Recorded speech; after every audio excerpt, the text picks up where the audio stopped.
Mon nom est Tiffaine Ragnaud et je vais participer à la solitaire du Figaro avec Orcom.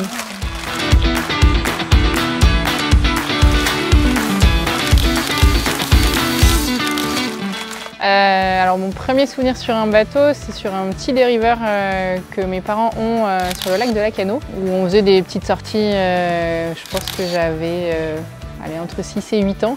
Mais j'en ai pas fait beaucoup parce que j'avais peur de naviguer sur le lac. Donc à part 2-3 sorties sur ce dériveur, j'ai pas du tout navigué avant d'arriver à l'école vétérinaire. J'ai fait des études de vétérinaire et j'avais choisi l'école de Nantes parce que c'était l'école la plus proche de la mer et parce que je voulais continuer à faire du surf, parce qu'à ce moment-là je faisais du surf. Et quand je suis arrivée, tous mes parrains marraines au moment de l'intégration faisaient partie du club voile. Et m'ont dit si tu as choisi Nantes pour la mer, il faut que tu viennes essayer la voile avec nous, tu verras, c'est super. Et donc un jeudi après-midi, je me suis dit j'ai rien à perdre que d'aller essayer avec eux et voir ce qu'ils en pensent. Et donc je me suis retrouvée à commencer à naviguer à la PCC, donc un club de voile de Nantes, sur des J80. Et j'ai plutôt bien accroché, donc j'ai continué toute l'année. Et puis j'ai commencé mes premières compétitions comme ça et ça s'est enchaîné ensuite assez vite. Beaucoup de J80 en équipage, notamment depuis 2018 avec l'équipage de l'école navale, où on a gagné pas mal de titres ensemble, avec en parallèle aussi du match racing, donc vraiment du 1 contre 1 en équipage toujours. Plutôt en équipage féminin pendant un certain nombre d'années, qui nous a permis de progresser assez vite et de voyager aussi et d'aller naviguer à l'international. Donc c'était une super expérience aussi de découverte un peu d'autres cultures parce qu'on a été dans plein de pays assez différents. Et ensuite, une fois que j'ai été diplômée, il a fallu que je trouve un endroit où je pouvais à la fois travailler et continuer à naviguer. C'est comme ça que j'ai atterri à Port-la-Forêt parce que j'avais du boulot pas loin et que c'était quand même un endroit où on pouvait pas mal naviguer. Et donc là, je me suis dit pourquoi pas la course au large et pas juste de l'inshore, de la course entre 3 bouées et en équipage. Et donc j'ai commencé à regarder un petit peu le Figaro, notamment parce qu'il y a eu les sélections Bretagne CMB Océane en 2021 que j'avais présentées. Et puis je me suis dit que le Figaro c'était quand même une bonne école et que j'avais envie de continuer. J'ai fait quelques détours parce que entre temps j'ai fait une transat Café L'Or en classe 40 et j'ai intégré un équipage en Ocean 50, donc celui d'Upwind by Merconcept. Donc ça a pris peut-être un peu plus de temps que ce que j'aurais voulu, mais nous voilà là sur ma première solitaire dans quelques semaines avec Orcom. Je ne sais pas si on peut dire que c'est mon ancienne activité d'être vétérinaire. J'ai arrêté au mois de février là, pour me consacrer au Figaro cette année parce que c'est ma première année et que je suis bisu, donc j'avais envie de faire les choses bien. Je vais quand même retourner travailler cet hiver. Il y a pas mal de parallèles qu'on peut trouver entre les deux. Toutes les durées des siestes qui sont les plus optimales pour moi, finalement je les connais parce que en tant que véto sur les nuits de garde, ça nous entraîne à être réveillé tout de suite et lucide et actif aussi tout de suite parce qu'il faut réagir assez vite. Et après, il y a pas mal d'autres choses, tout ce qui va être rigueur et le fait aussi de mettre en place certaines routines qui permettent d'éviter de se laisser trop submerger par le stress. Sur les chirurgies, ça arrive souvent qu'il y ait quelque chose qui parte un peu en vrille et donc c'est pas mal de savoir où est-ce qu'on en est dans ces routines et dans ces rituels pour se dire tout ce que j'ai fait là, ça je sais que c'est sûr, c'est bon, donc si ça part en vrille maintenant, ça peut être telle ou telle chose, donc ça aide aussi à réagir assez vite. Comment je la gère en Figaro, on a tous quand même tendance à essayer de pousser au plus loin parce que on sait que c'est celui qui va plus ou moins le moins dormir on pense que c'est celui qui va le moins dormir qui sera le plus performant. Comme tout se joue à des petits détails, forcément on a toujours envie de pousser plus. Moi je sais que si je pousse trop fort, je peux arriver à un stade où je vais m'endormir et plus être lucide du tout, donc j'essaye de vraiment pas arriver à ce stade-là. On essaye tous de trouver le meilleur créneau pour dormir. Souvent, c'est des siestes entre 10 et 20 minutes, ça dépend un peu du bord, du monde qu'il y a autour, de comment le vent est stable ou pas, mais souvent on dort quand même pas beaucoup. Je pense que le plus gros challenge déjà ça a été de monter ce projet en Figaro. C'est pas que des compétences de marin, il y a aussi savoir gérer une entreprise, gérer un projet, trouver des partenaires, s'occuper du bateau. Il y a aussi la transat Café L'Or d'il y a 2 ans avec des conditions qui étaient vraiment très fortes au départ. Je pense que j'avais jamais vu 47 nœuds sur les écrans en force de vent, donc c'est-à-dire qu'on partait en course là-dedans, c'était quand même un sacré challenge. J'aime pas du tout les phases de départ.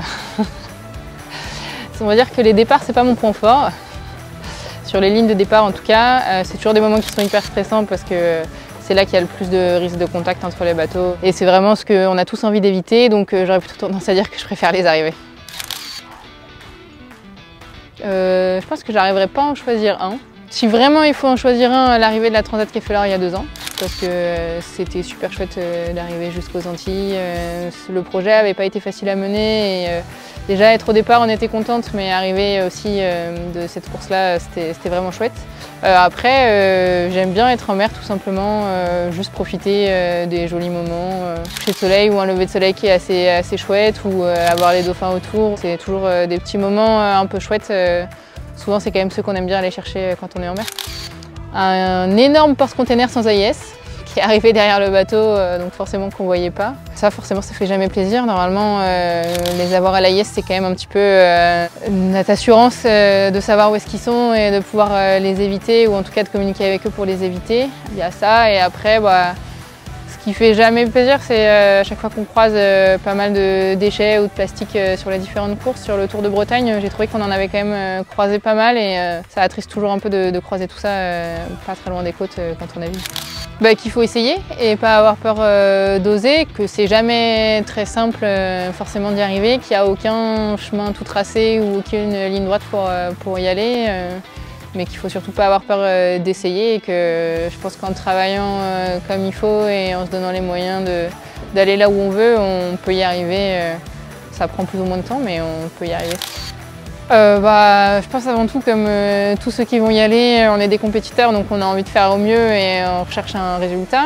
Après, je sais que je suis bisu et que j'ai pas mal de travail, enfin j'en ai fait beaucoup cette année, mais il m'en reste encore beaucoup pour espérer atteindre les très très bons classements, donc on va rester quand même assez réaliste, mais c'est sûr, forcément j'ai envie de faire un bon résultat, de me dépasser et d'être fière aussi de ce que j'ai fait à la fin, de savoir que j'ai tout donné pour être là où je suis et que j'ai rien à regretter. Alors j'ai 2 paires de chaussettes que je mets très souvent sur les courses.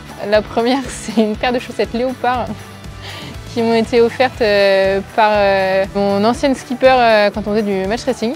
Et donc étaient les chaussettes que j'avais sur le départ de la Transat Café L'Or il y a 2 ans et que je mets très souvent sur les départs de course.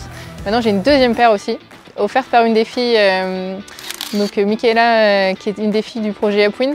On a toutes la même paire de chaussettes et ça me rappelle un petit peu le projet et l'équipage quand je suis toute seule et que j'ai des questions, parce que c'est vrai qu'avoir navigué avec les filles, ça me permet aussi de trouver des solutions à mes problèmes quand je suis toute seule grâce à des petites habitudes ou des petites choses que je les ai vues faire sur le bateau. Donc voilà, j'ai 2 paires de chaussettes pour moteur. C'est une bonne question.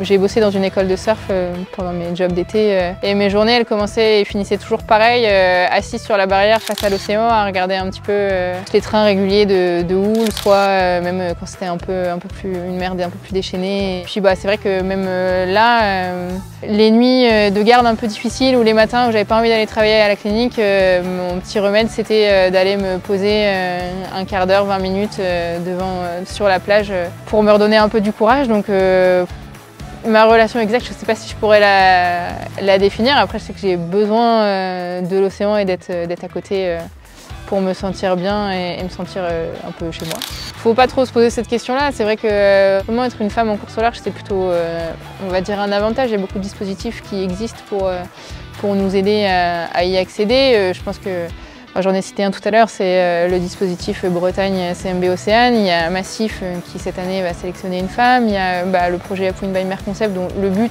est de former des femmes pour être compétentes en multicoque en course au large. Ce qu'il faudrait, c'est qu'on n'ait plus besoin de ces dispositifs pour que ce soit naturel pour les gars de nous appeler quand ils cherchent un équipier. Mais je pense que c'est un peu comme pour tout équipage, c'est une question d'alchimie. Il faut juste qu'on fasse notre place en tant que marin sur les courses et après naturellement on sera appelé pour nos compétences et non pas parce qu'on est une femme et qu'il y a des quotas.